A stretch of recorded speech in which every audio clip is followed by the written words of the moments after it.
ხაშურში მოზარდის გარდაცვალების და მისი დედის სავარაუდო მოწამვლის მიზეზი კვლავ უცნობია. ლუგარის ლაბორატორია ამ დრომდე სწავლობს საკვების იმ ნიმუშებს, რომელიც დედაშვილმა მიიღო.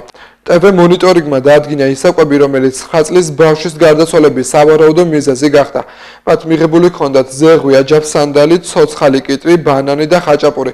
ადგილობრივი საზოგადოებრივი ჯანდაცვის ცენტრის ხელმძღვანელი დამატებით ვერაფერს ამბობს და ინფორმაციას მას შემდეგ გავრცელებს, რაც ლაბორატორიიდან საბოლოოდ დასკვნას მიიღებენ.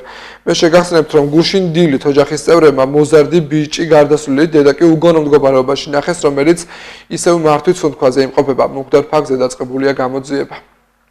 გამომწვევ მიზეზზე ჯერჯერობით ვერაფერს გეტყვით, სანამ ლაბორატორიის დასკვნა არ იქნება.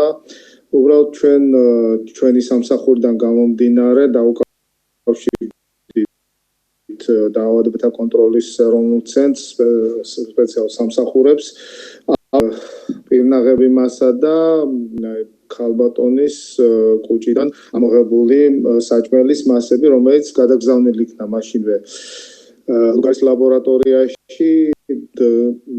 დღეს კიდევ დარჩენი საკვების ნაწილი, რომელიც პოლიციას ჰქონდა ამოღებული, ის საკვებიც აღებული იქნა დღეს ესეც ლუგარის ლაბორატორიაში კვლევებს.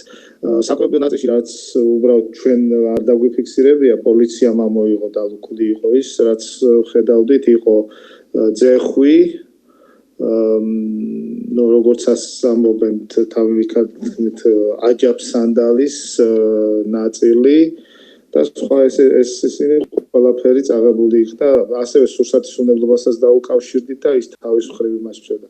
რაც შეეხება პოლიციამ თვალწინები სამხარაულის ცენტრში გადაგზავნა თავის მხრივ ეს სურსათი კვლევებს.